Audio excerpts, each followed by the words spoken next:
2 glass പച്ചരി എടുത്തിട്ടുണ്ട്. പച്ചരിക്ക് പകരം നമുക്ക് വേണമെങ്കിൽ ഇഡ്ഡലി റൈസിലും ഈ ദോശ ഉണ്ടാക്കാം. ഒന്നെങ്കിൽ പച്ചരി അല്ലെങ്കിൽ ഇഡ്ഡലി റൈസ് മേടിക്കാം. അപ്പോൾ ഈ ഒരു ഗ്ലാസ്സിലാണ് ഞാനിത് മെഷർ ചെയ്തിരിക്കുന്നത്. പിന്നെ ഈ ഗ്ലാസ്സിൽ തന്നെ 1 ഗ്ലാസ് അവലും എടുത്തിട്ടുണ്ട്. അവൽ നല്ല കട്ടിയുള്ള അവലാണ് ഞാനിപ്പോൾ എടുത്തിരിക്കുന്നത്. ഇതല്ലാതെ നമുക്ക് നല്ല കനം കുറഞ്ഞ അവലും മേടിക്കാൻ കിട്ടും. അതാണെങ്കിലും കുഴപ്പമില്ല. പക്ഷേ ഏതായാലും എല്ലാം ഒരേ മെഷർമെൻ്റ് ആയിരിക്കണം. ഇപ്പോൾ 2 ഗ്ലാസ് അരിക്ക് 1 ഗ്ലാസ് അവൽ, പിന്നെ 1 ടീസ്പൂൺ ഉലുവ വേണം. അപ്പോൾ ഇത്രയാണ് നമുക്കിതിന് വേണ്ട ഇൻഗ്രീഡിയൻസ്. അപ്പോൾ നമുക്ക് ആദ്യം തന്നെ അരിയും ഉലുവയും കൂടി കുതിരാൻ വയ്ക്കാം. അപ്പോൾ ഇത് രണ്ടും കൂടി ഒരു 6 മണിക്കൂറെങ്കിലും നമ്മൾ കുതിരാൻ വയ്ക്കണം. നല്ലതുപോലെ കഴുകിയതിന് ശേഷം നമുക്കിത് കുതിർക്കാൻ വയ്ക്കാം. പിന്നെ അവൽ നമ്മളിപ്പോൾ തന്നെ കുതിരാൻ വെക്കേണ്ട ആവശ്യമില്ല. കാരണം അവൽ പെട്ടെന്ന് തന്നെ കുതിർന്ന് കിട്ടും. അപ്പോൾ നമുക്ക് ജസ്റ്റ് അത് അരയ്ക്കുന്നതിനും തൊട്ട് ഒരു അരമണിക്കൂറോ 1 മണിക്കൂറോ മുമ്പ് അവൽ കുതിർത്ത് വെച്ചാൽ മതി. അപ്പോൾ നമ്മുടെ അരിയും ഉലുവയും നല്ലതുപോലെ കുതിർന്ന് റെഡി ആയിട്ടുണ്ട്. അരിയും അവലും കൂടി അരച്ചെടുക്കാം. അവൽ നല്ലതുപോലെ കുതിർന്ന് റെഡി ആയിട്ടുണ്ട്. അപ്പോൾ ഇത് അരയ്ക്കുന്നതിന് മുമ്പ് നമ്മളിതിലേക്ക് തൈരും കൂടി ചേർക്കണം.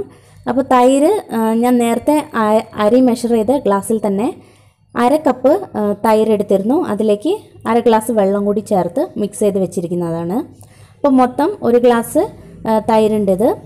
ഇത്രയും തൈര് നമുക്ക് ഇതിനായിട്ട് വേണ്ടി വരും. അപ്പോൾ നമുക്ക് ആദ്യം തന്നെ അരിയും ഉലുവയും കൂടി കുറച്ച് വെള്ളം ഒഴിച്ച് നമുക്ക് അരച്ചെടുക്കാം.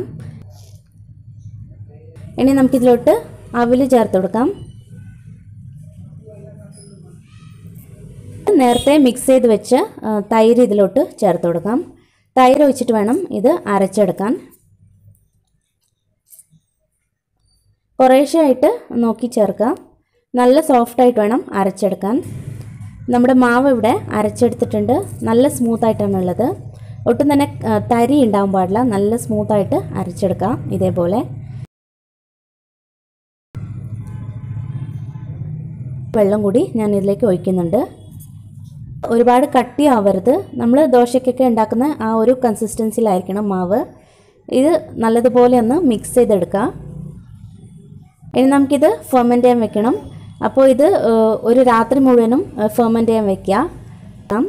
ഇത് നമ്മൾ സാധാരണ ദോശമാവിനെ പോലെ പൊങ്ങിയൊന്നും വരില്ല. നോർമലായിട്ട് തന്നെ ഇരിക്കും കാണുമ്പോൾ. പക്ഷേ നല്ലതുപോലെ ഇത് ഫെർമെൻറ്റ് ആയിട്ടുണ്ടാവും. ഇനി നമുക്കിതൊന്ന് മിക്സ് ചെയ്ത് നോക്കാം. ഇതിൻ്റെ കൺസിസ്റ്റൻസി നോക്കാം. അപ്പോൾ ഇതിപ്പോൾ ഒരുപാട് കട്ടിയൊന്നുമല്ല, നല്ല പാകത്തിനുള്ള കൺസിസ്റ്റൻസിയാണ്. അതുകൊണ്ട് ഞാനിപ്പോൾ വെള്ളമൊന്നും ചേർക്കുന്നില്ല. അഥവാ ഒരുപാട് കട്ടിയാണെങ്കിൽ കുറച്ച് വെള്ളം ചേർത്ത് കൊടുക്കണം. ഇതിപ്പോൾ പാകത്തിനുള്ള കൺസിസ്റ്റൻസിയാണ്. ഉപ്പും പിന്നെ ഒരു നുള്ള് സോഡാപ്പൊടിയും കൂടി ചേർക്കണം. സോഡാപ്പൊടി വേണമെങ്കിൽ ഒഴിവാക്കാം, പക്ഷേ ചേർത്താൽ കുറച്ചും കൂടി നല്ലതായിരിക്കും. അപ്പോൾ ഞാൻ ഉപ്പും സോഡാപ്പൊടിയും കൂടി മിക്സ് ചെയ്തിട്ടാണ് ഇപ്പോൾ ചേർത്തത്. പിന്നെ 1 ടീസ്പൂൺ പഞ്ചസാര കൂടി ചേർക്കണം.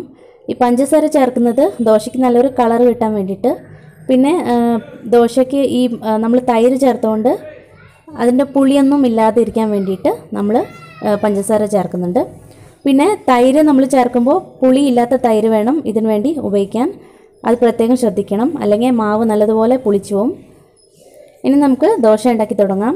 ഇതെല്ലാം നല്ലതുപോലെ മിക്സ് ആയിട്ടുണ്ട്. അപ്പോൾ ഇതിലേക്ക് നമുക്ക് 2 സ്പൂൺ മാവ് ഒഴിച്ചു കൊടുക്കാം. ഇത് നമ്മൾ സാധാരണ ദോശ പോലെ സ്പ്രെഡ് ചെയ്യുന്നില്ല, ഒരുപാട് ജസ്റ്റ് ഒന്ന് പടർത്തി കൊടുക്കുക.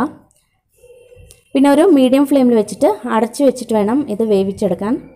ഇതിപ്പോൾ നമുക്ക് മീഡിയം ഫ്ലെയിമിൽ വെച്ചിട്ട് വേവിച്ചെടുക്കാം. ഇപ്പോൾ നമ്മുടെ ദോശ ഇവിടെ റെഡി ആയിട്ടുണ്ട്. ഇത് ഒരു സൈഡ് മാത്രമേ നമ്മളിത് കുക്ക് ചെയ്യുന്നുള്ളൂ. സാധാരണയായിട്ട് ഇങ്ങനെയാണ് ഈ അവൽ ദോശ ഉണ്ടാക്കാറ്. നമുക്ക് കറിയൊന്നും വേണ്ടി വരില്ല. പഞ്ചസാരയുടെയൊക്കെ മധുരം ഉണ്ടാവും ലൈറ്റായിട്ട്. നമുക്ക് അങ്ങനെയും കഴിക്കാം, അല്ലെങ്കിൽ ഏതെങ്കിലും കറിയുടെ കൂടെയും നമുക്ക് ഇത് കഴിക്കാൻ പറ്റും. നല്ല സോഫ്റ്റായിരിക്കും. പിന്നെ ഉഴുന്നൊന്നും ഇല്ലാതെ പെട്ടെന്ന് ഉണ്ടാക്കാൻ പറ്റിയ ദോശയാണ്. പിന്നെ ടേസ്റ്റിന് വലിയ മാറ്റമൊന്നും ഉണ്ടാവില്ല. നമ്മൾ സാധാരണ ഉണ്ടാക്കുന്ന ദോശനേക്കാളും കുറച്ചും കൂടി ടേസ്റ്റി ആയിരിക്കും ഈ ദോശ. അപ്പോൾ നിങ്ങൾ എന്തായാലും ഇത് ട്രൈ ചെയ്ത് നോക്കണം. വളരെ സിമ്പിളായിട്ടുള്ള റെസിപ്പിയാണ്.